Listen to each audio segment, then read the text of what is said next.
Have you ever looked at your own shadow on a dim afternoon and wondered what would happen if someone simply unpicked it?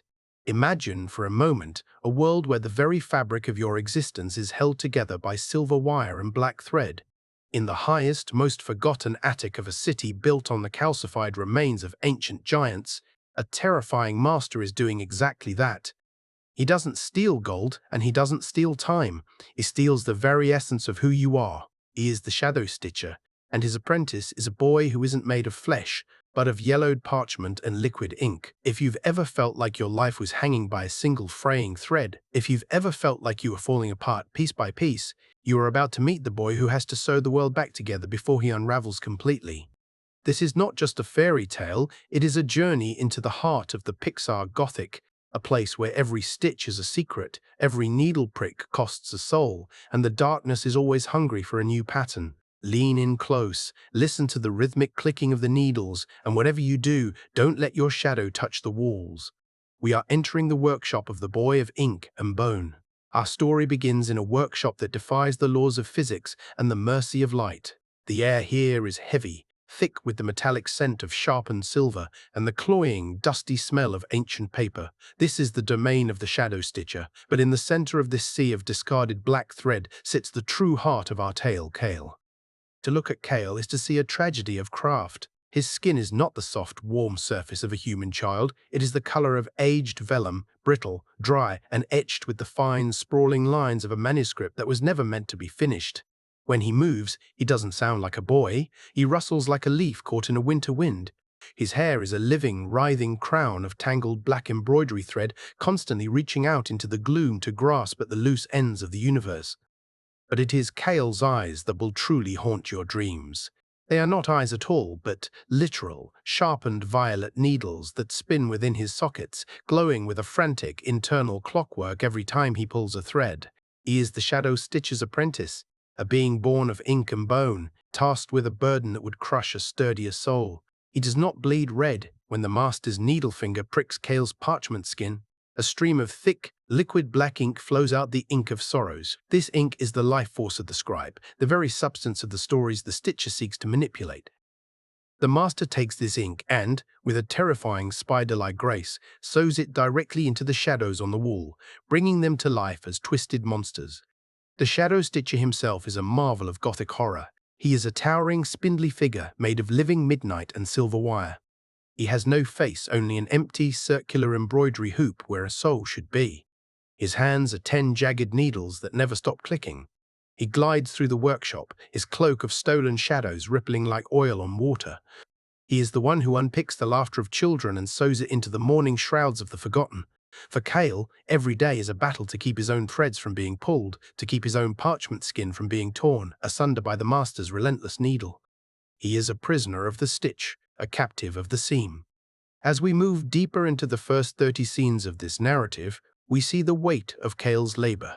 He is forced to sew patterns of regret, tapestries made from the stolen memories of the city below. We see a scene where a young girl's memory of her first birthday is unspun into a grey, lifeless yarn, only to be woven by Kale into a cloak for a shadow wraith.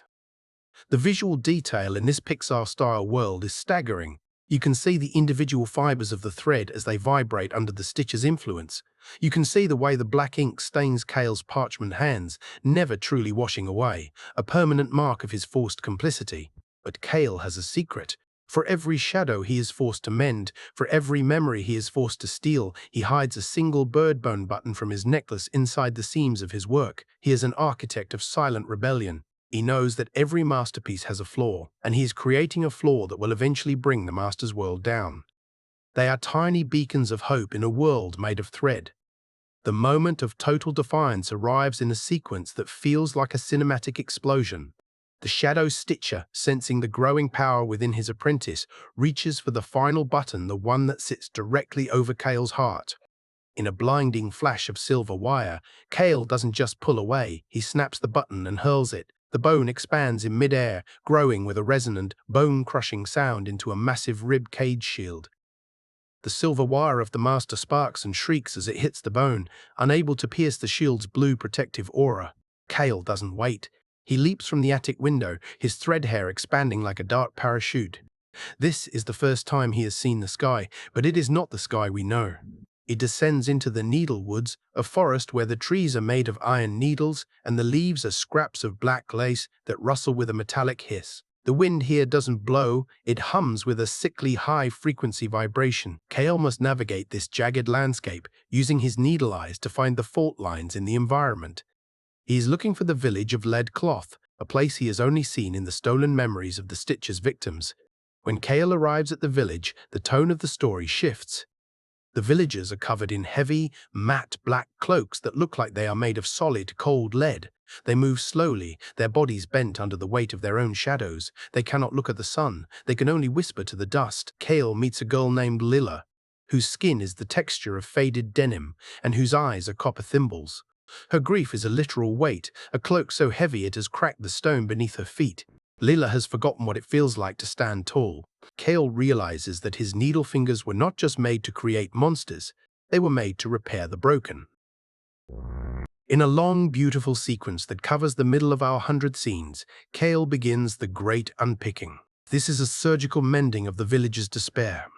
As he pulls the leaden threads, they turn into light, blue silk that floats away on the breeze.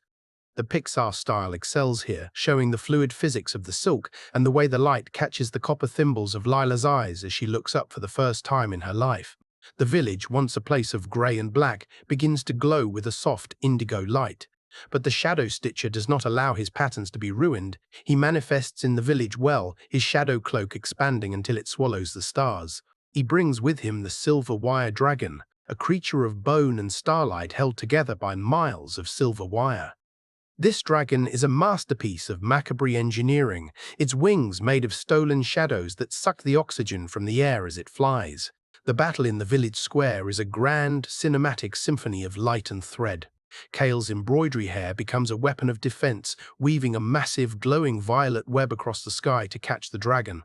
The tension is palpable, the snap of the wire, the roar of the bone beast, and the frantic spinning of Kale's needle eyes as he calculates the geometry of the fight. Kale realizes that he cannot kill the Shadow Stitcher with violence, for the Stitcher is a void that only grows larger when fed with hate.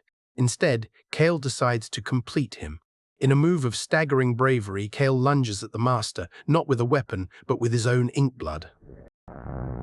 He begins to sew a masterpiece of color, history, and light directly into the empty embroidery hoop of the master's face.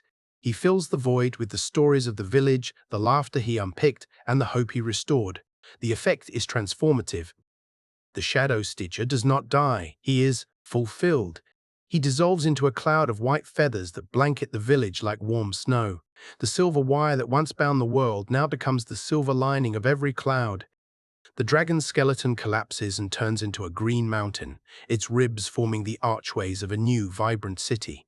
The aftermath of the battle is a sequence of quiet, atmospheric revelation. Kale stands in the center of the village, his parchment skin now a healthy, warm ivory. He has replaced the master, but he does not wear the cloak of shadows. He is the great mender, the guardian of the seams. He spends his days sitting on the mountain peak, sewing a map of the stars. His eyes are no longer needles of fear, but soft prisms of empathy.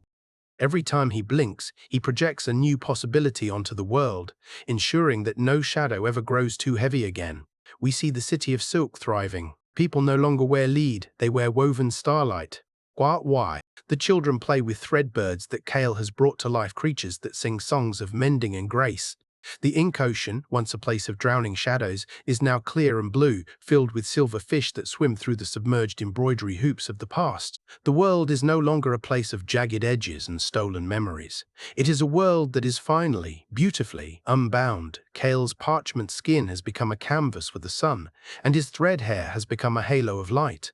The narrative arc of Kale is a cycle of transformation. He began as a man who was meant to be a tool, a literal scribe of sorrow, and ended as a spirit who defined life. The journey through these scenes is designed to make you feel the weight of that transformation. It is a slow burn story, much like the threads that Kale weaves. It requires patience to see the beauty beneath the ink. The Pixar Gothic philosophy is on full display here. The most terrifying monsters are usually just lonely entities, and the most beautiful heroes are often the ones who have been most thoroughly unpicked. As we move into the final chapters of our chronicle, we see Kale taking his work to the cosmic heights. He is seen sitting on the moon, which has been transformed into a giant, glowing bird bone button. He is sewing a quilt that covers the entire galaxy, a tapestry of stars and nebulae that protects the universe from the cold void. The silver wire is no longer a cage, it is the bond that holds the stars in place. The storytelling reflects on the nature of the final stitch, the idea that every ending is just the start of a new design. We see the legacy Kale leaves behind on Earth. Children are taught that their scars are just the places where they were mended with gold thread. The Shadow Stitcher name is no longer a curse, but a title of honor for those who know how to fix what is broken. The village of Lead Cloth has become the capital of the world, a place where people travel from across the continent to learn the art of the soft seam. The cinematography of these final moments is lush. The Pixar style uses soft, diffused lighting to create a sense of eternal sunrise. The textures of the silk, the bone, and the parchment are all rendered with a glow that suggests they are no longer just materials but manifestations of light. Kale looks at the camera one last time, his needle eyes slowing down until they look like two perfect violet suns. He doesn't need to speak, the masterpiece he has woven speaks for him. He has turned a prison into a palace and a curse into a calling. But even in this paradise, the story acknowledges the necessity of the dark. We see a single spool of black thread sitting in a museum, a reminder that the craft requires contrast. Without the black ink, the white parchment would be empty. Without the shadow, the light would have no shape. Hale has learned that the world is a balance of unpicking and sewing, of tearing and mending. He has become the master of that balance. The transition from the macabre beginnings to the magnificent conclusion is a journey of the human spirit. Kale was a boy made of paper who learned how to write his own destiny. He was a boy bound by thread who learned how to weave a universe. As the camera pulls back to reveal the entire galaxy as a shimmering woven tapestry, the narrator's voice sinks to a comforting whisper. The scale is immense, yet the focus remains on the small, delicate touch of a boy who knows the value of a single stitch. The story of the Shadow Stitcher's apprentice is a reminder that we are all, in a way, made of fragile things. We are all susceptible to being pulled apart by the debts we owe and the shadows we carry. But like Kale, we have the power of the internal stitch. We have the ability to choose which threads we keep and which we unpick. The darkness doesn't win because it is stronger, it wins because it convinces us we are already unspun. Kyle proved that even the deepest void can be filled if you have enough ink in a steady hand. As we look back at the attic workshop one last time, we see that it is no longer dark. The spools of thread are now pillars of light. The silver wire is now a harp that plays the music of the spheres. Kale has turned his waxen prison into a house of stars. And in the silence between the heartbeats of the universe, you can still hear the soft, rhythmic sound of a needle moving through the constellations, mending the world, one stitch at a time. The boy who whispered shadows is now the man who weaves the dawn. The 3,000 words of this script are a bridge between your world and Kale's. They are meant to make you feel the texture of the parchment, the sharpness of the needle, and the warmth of the light. Every beat of the 100 scenes has led to this moment, the realization that we are all apprentices to our own lives, and the master we fear is often just the part of us that hasn't been mended yet. Kale has shown us that way. He has shown us that the thread is in our hands. The final scenes of the video show a child on a beach finding a silver thimble. They don't know the story of Kale, but as they put the thimble on their finger, they feel a sudden, overwhelming sense of peace. They feel the pull of a world that is finally whole.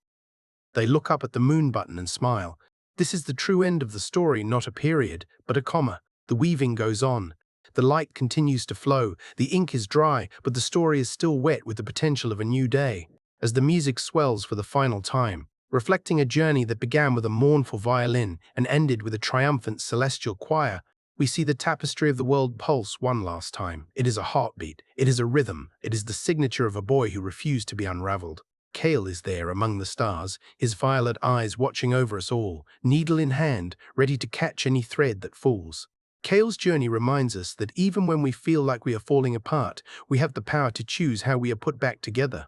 We are the authors of our own tapestry, and even a boy made of paper can weave a universe that glows with the light of a billion stars. If this story moved you, if you felt the pulse of the clockwork heart or the pull of the Shadow Stitcher's needle, then you belong here in our dark, enchanted gallery of Pixar Gothic.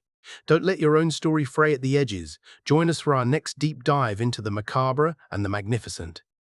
Hit that subscribe button right now and turn on the notification bell so you never miss a new chapter in our unfolding saga. We read every single comment and love hearing your theories on the law. Help us grow this community of dreamers and shadow whisperers by sharing this video with someone who needs to hear that they can be mended. Check out our playlist for more stories of the Clockwork Heart and the Porcelain Plague. Until next time, keep your thread strong, your needles sharp, and your internal light burning brighter than the Master's shadows. The design is in your hands. Thank you for watching.